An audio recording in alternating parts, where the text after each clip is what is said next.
Today we're playing with frickin' laser beams.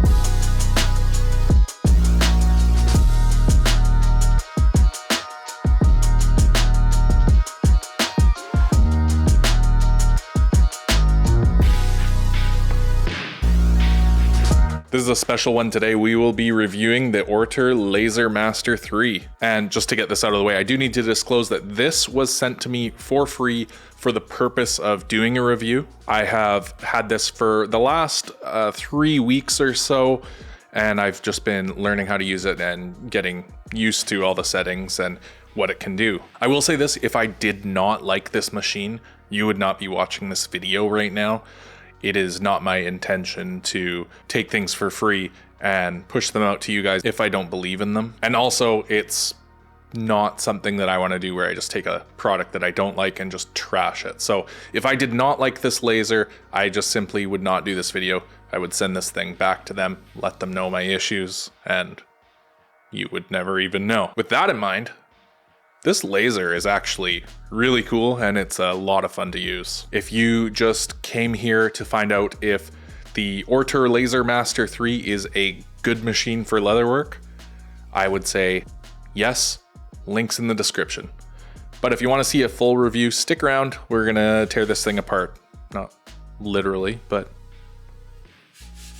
we'll go through what it can do. All right, so it obviously does not come put together like this.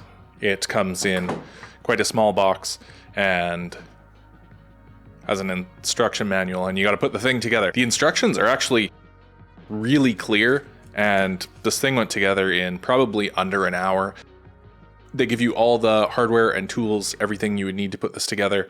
And yeah, it was honestly pretty straightforward.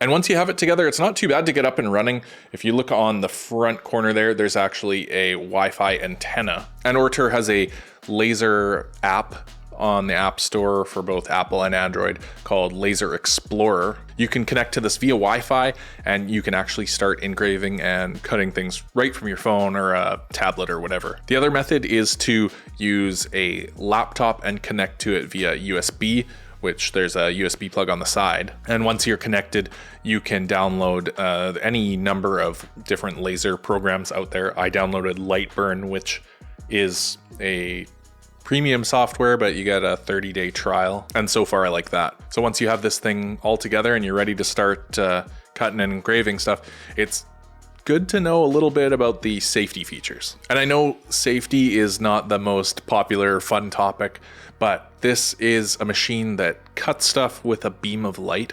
So I figure it's probably just in everybody's best interest if we just quickly breeze over these. So first of all, they send you a pair of these. They're not the coolest looking, but these will stop any laser eye interactions from happening. You only have two eyes, so whenever the laser's on, wear the goggles. Not worth losing your sight over. And then built into the machine, there are a number of safety features. First is the key, which allows you to lock it out so nobody can come and take it for a test drive. Kind of works like a kill switch. Flip it to the off position and you just simply can't turn the machine on. I have a 3-year-old in the house who would love nothing more than to sneak down here, turn this thing on, and go all Goldfinger on her Barbies. So I'm thankful for this feature. Next is flame detection, which I am not going to demonstrate for you guys for obvious reasons, but just know that if you do cause a fire with this thing, it is going to shut off. It will know that you have a fire and turn itself off, so it's not gonna make any more fire. With that said, it doesn't have any fire suppression in it, so this is not a machine that you turn on and go for coffee, come back and see how it's done. You want to be nearby this thing where you can monitor it. You should have some method of putting out fires nearby. It also has a tilt and shock function, which shuts it down should somebody try to pick it up or an earthquake bumps it off your desk or whatever. And if you really ever needed to shut it down in a hurry, there is a red button in the front corner. Hit that, it'll shut off immediately. This button is similar to the key. It cuts power to the laser and you will not be able to turn the thing back on until it's reset by turning that knob. And if you do have people in the house that you don't want to get to this laser, I've been keeping the red button pressed in and taking the key out and putting it elsewhere. That way, if they were to put the key in, they still need to figure out how to like twist the red button and pop it back out to get it going. I don't know, just trying to keep it as locked out the best I can. Okay, so looking at the machine, this is a 10 watt diode laser. And there are a lot of diode lasers out there that are claiming quite a bit higher wattage than that, but this is actually fairly deceiving. When you measure the wattage for a laser, you actually want to measure the power coming out of the laser. What a lot of these other companies that are marketing their higher than 10 watt diodes are doing is they're measuring the wattage going into the machine. When it comes to lasers, you really just want to know the output wattage. So this is a true 10 watts, and to be honest, it's just fine, even more than enough for cutting leather. 10 watt output diode laser is actually perfect for cutting leather and even thin woods. I actually generally only run the laser at around 50% or so, and I find that that easily cuts through 5-ounce veg tan. I've actually done a number of tests here, and these are testing the laser at different powers and speeds that it cuts out each of these little squares. And I found the sweet spot for cutting out leather seems to be about 45% power at around 180 millimeters per minute. This gives a nice clean cut straight through the leather with minimal charring on the surface. And I should mention that you are essentially burning something, so you are going to get a little bit of char, but it's honestly not as bad as some people say, and it easily rubs off with sandpaper. It's kind of a non-issue. And you can also actually go a little bit less power or a little bit higher speed and do multiple passes. That might reduce the charring a little bit more, but I found the 45% power, 180 millimeters per minute, it's just perfect. As a test, I decided to see how well it could cut through this 1/8-inch plywood. I actually set it up for 60% power, and I went to make 3 passes, and to my surprise, it actually cut this out in 1 pass.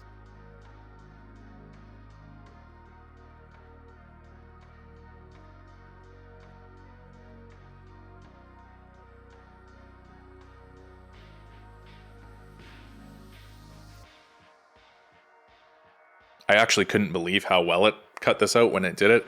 I was expecting to need to make at least 2 passes, and yeah, I was pleasantly surprised it went through to just 1. I also converted my bifold template into a laser template, and I was able to cut out all the pieces, including adding stitching holes, in just a couple minutes. Honestly, quite a bit faster than I could do by hand, and definitely more precise. And yeah, I have heard people say they don't love these charred edges on laser, but it removes so easily just by giving it a quick sanding. If you were to glue these together, sand it up, you wouldn't even notice. Maybe people that use lasers aren't finishing their edges, but for those of us that like to bevel and burnish and get that nice edge, this is totally going to be a non-issue for you. The char around the edge is going to be completely gone after the first sanding. And really the only issue I found with doing it this way was with the stitching holes. You kind of do got to like poke the char out of the hole, and that will obviously leave some char marks in there on your thread. So if you do use a different thread other than black, you're going to see that on all your thread coming through. I mostly use black, so that's not a huge issue for me. And also, you could just always cut it out and then punch the holes like you normally would it would still save you a lot of time. All right, so going on to the software, like I said, there is Wi-Fi built right into this thing. It's a pretty easy setup through their app Laser Explorer. And if you look here, the app is a pretty basic app, which is kind of what you want, to be honest. I really did like the ease of just being able to engrave quickly within first few minutes of setting this thing up. I did find the app a little bit difficult to use for cutting things though, and that could just be operator error or the fact that I was using my phone, which makes it super small, but it just felt a little bit cumbersome.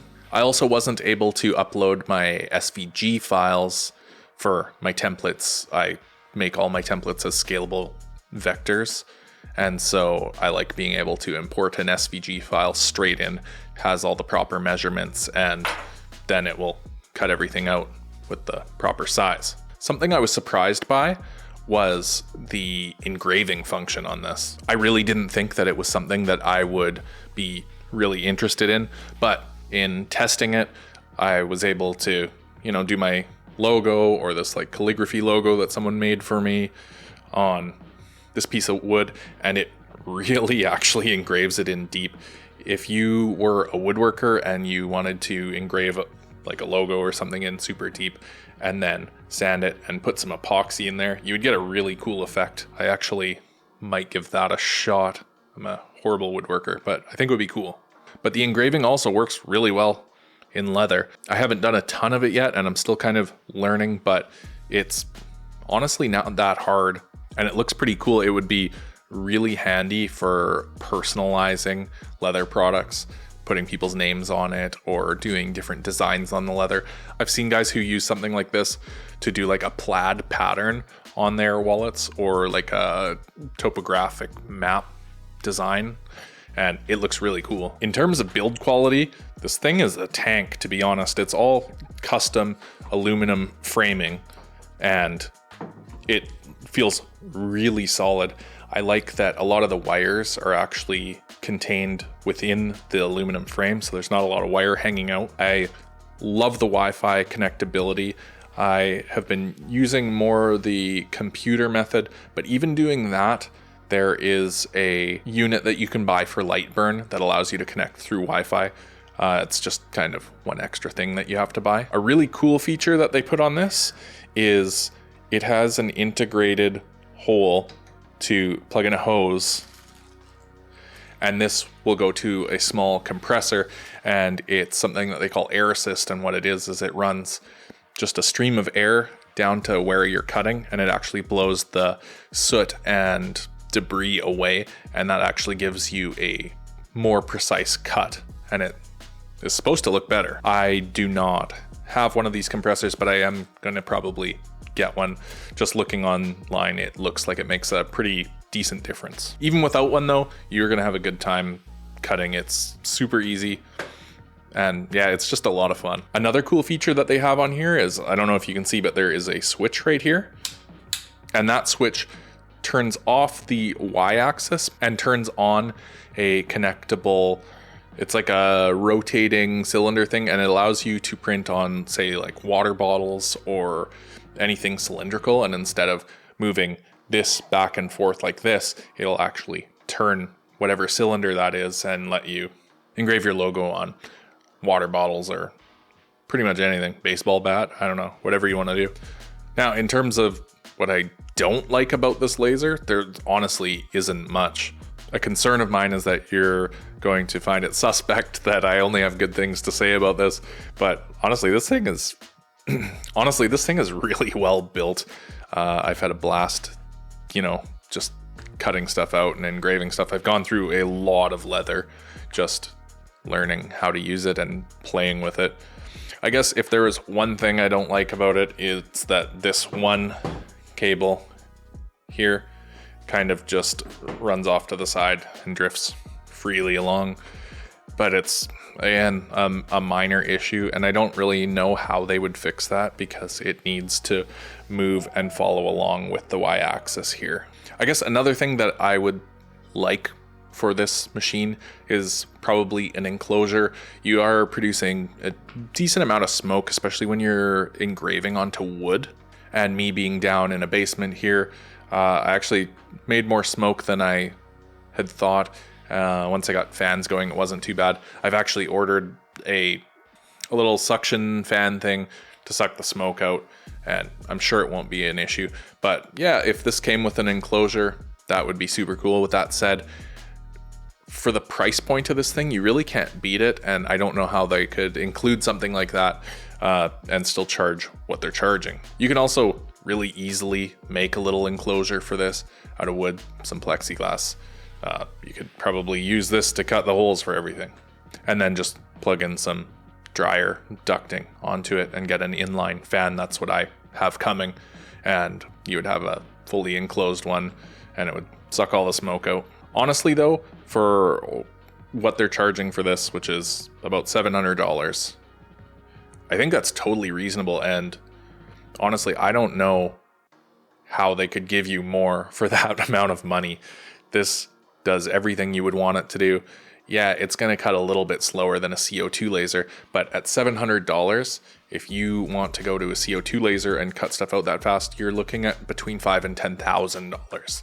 So the investment here is well worth it for you. It can do everything that a CO2 laser is going to do, but just a little bit slower and for a fraction of the cost. And when I say that it's slow, I mean it's slower than a CO2 laser, but it's still like probably faster than cutting stuff out by hand. So if you set it up over in the corner or whatever, you work on something here while it runs, you peek at it every now and then to make sure you're not burning the house down. By the time it's finished, you've finished whatever you're working on, you can go back to that. It honestly, to cut out a full template for a wall, it took maybe 2 minutes. And I don't know about you, but I take longer than 2 minutes to cut it out by hand. I am gonna keep testing this thing out and showing you what it can do, but honestly, I love it. If you want to get one of these, like I said, down in the description, it's about $700. I know $700 is still pretty steep, but I feel like you'll recover your cost quickly in how many leather things you can put out more easily. Anyway, I'm going to keep playing with this thing over the next few weeks and months, getting better at it. I'll probably release some laser templates for the stuff that I have and then make some new stuff. I'm really happy with this machine. If you want to get one of these, link is in the description below. $700. I don't think you'd regret it. I understand it's a little bit of money, but yeah, it's a really cool machine. I think you're going to see more and more leatherworkers with these going into 2023. I think laser cutting is kind of the way of the future. I know I'm seeing it more and more, but I think with companies coming out with amazing machines like these at a good price point that everyone can afford, this is going to become more mainstream. I know I'm going to use the hell out of this thing. Anyways, guys, that's it for me. I'll see you in the next video. Bye.